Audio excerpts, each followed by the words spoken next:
I started following about a little bit over a year ago the TSX Venture statistics, mainly on two different metrics. The first one is the trading volume in dollar, so they call it value traded, Yeah.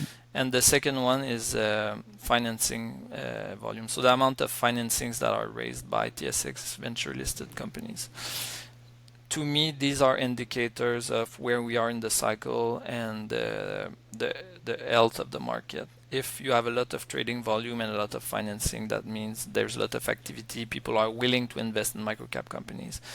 If there's low volume, the unprofitable companies can't finance themselves. A lot of them go out of business. It's not a thriving ecosystem. And for the investors that are buying or selling in the market, if there's no volume, it's not attractive to deploy more capital in that space.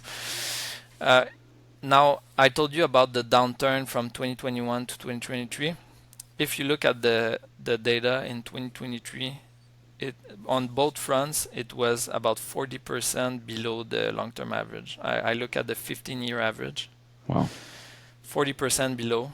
The 2024 started about the same.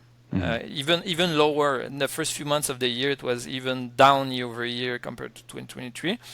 But it started creeping back up in the last half of the year. Now we're back to almost 2023 levels.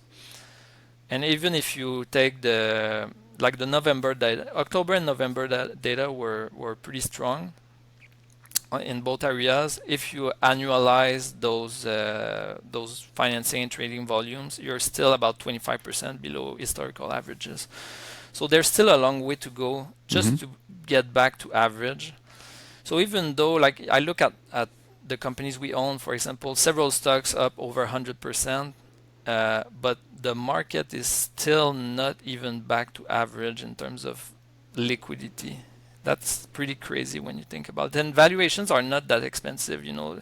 Like if you look at stocks that were trading at 5 times EBITDA, they doubled, they're at 10 times, they're still not expensive by any means. So I still think that, you know, like the market, typically it's a pendulum, you know. It swings from undervalued to overvalued to undervalued.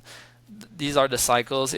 Rarely you see a market that goes from undervalued to fair value. It stops there, you know. It's a pendulum. It swings. So I think right now we started the year extremely undervalued.